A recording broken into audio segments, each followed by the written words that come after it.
ক্ষমতায় থাকাকালীন হাসিনা ছিলেন ভারতের অনুগত এক প্রধানমন্ত্রী। ভারতের কথা ছাড়া তিনি যেন কোনো কথাই বলতে পারতেন না। আর এখন ভারতে লুকিয়ে থেকে মেতেছেন বাংলাদেশ বিরোধী ষড়যন্ত্রে। হাসিনার মতে ভারত বাংলাদেশ সম্পর্কের বর্তমান টানাপোড়েন পুরোপুরি অন্তর্বর্তীকালীন সরকারের প্রধান ডক্টর মোহাম্মদ ইউনূসের সৃষ্টি। হাসিনা অভিযোগ করেন, ইউনূস সরকার ভারতের বিরুদ্ধে শত্রুতাপূর্ণ বক্তব্য দিচ্ছে, ধর্মীয় সংখ্যালঘুদের নিরাপত্তা দিতে ব্যর্থ হচ্ছে এবং উগ্রবাদীদের হাতে পররাষ্ট্রনীতি ছেড়ে দিয়েছে।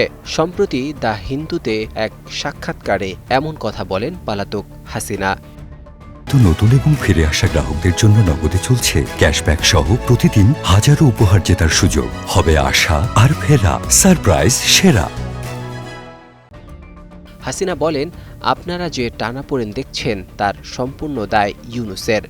তার সরকার ভারতের বিরুদ্ধে শত্রুতাপূর্ণ বক্তব্য দেয়, সংখ্যালঘুদের রক্ষা করতে ব্যর্থ হয় এবং চরমপন্থীদের তিনি পররাষ্ট্রনীতি নিয়ন্ত্রণ করতে দেয়। তারপর আবার উত্তেজনা বাড়লে বিস্ময় প্রকাশ করে। ভারত বহু দশক ধরে বাংলাদেশের সবচেয়ে ভালো বিশ্বস্ত বন্ধু ও অংশীদার। আমাদের দুই দেশের সম্পর্ক গভীর ও মৌলিক, যা কোনো অস্থায়ী সরকারে নষ্ট হবে না। আমি নিশ্চিত বৈধ সরকার ফিরে এলে বাংলাদেশ আবার সেই বাস্তবসম্মত অংশীদারিত্বে ফিরবে, যা আমরা গত 15 বছরে গড়ে তুলেছিলাম।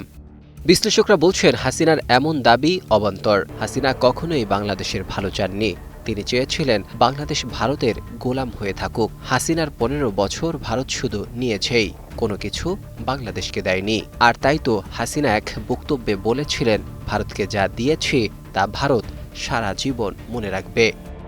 আমরা ভারতকে যে দিয়েছি সেটা ভারত সারা জীবন মনে রাখবে।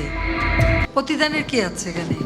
আর কারো কাছে চাওয়ার অভ্যাস আমার একটু কম, দেওয়ার অভ্যাস বেশি। এই সাক্ষাৎকারে হাসিনা বাংলাদেশপন্থীদের চরমপন্থী বলে অভিযোগ করেন।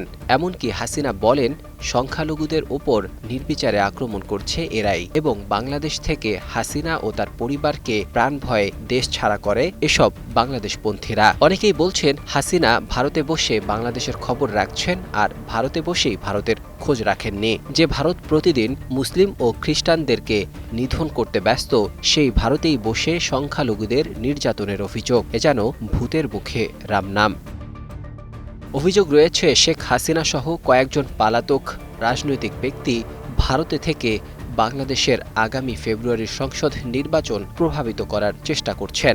এর জবাবে ভারত স্পষ্ট করে জানায়, তারা কখনোই তাদের ভূখণ্ড বাংলাদেশ বিরোধী কর্মকাণ্ডে ব্যবহার করতে দেয়নি এবং একটি স্থিতিশীল ও গণতান্ত্রিক বাংলাদেশের পক্ষে অঙ্গীকারবদ্ধ।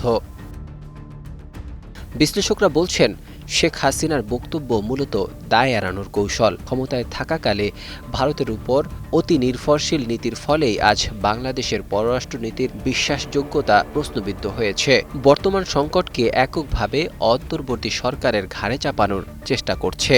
তারা মনে করেন, নির্বাচনকে প্রভাবিত করার অভিযোগ ও বিদেশে বসে রাজনৈতিক বিবৃতি দিয়ে পরিস্থিতি আরও ঘোলাটে করছে পলাতক হাসিনা।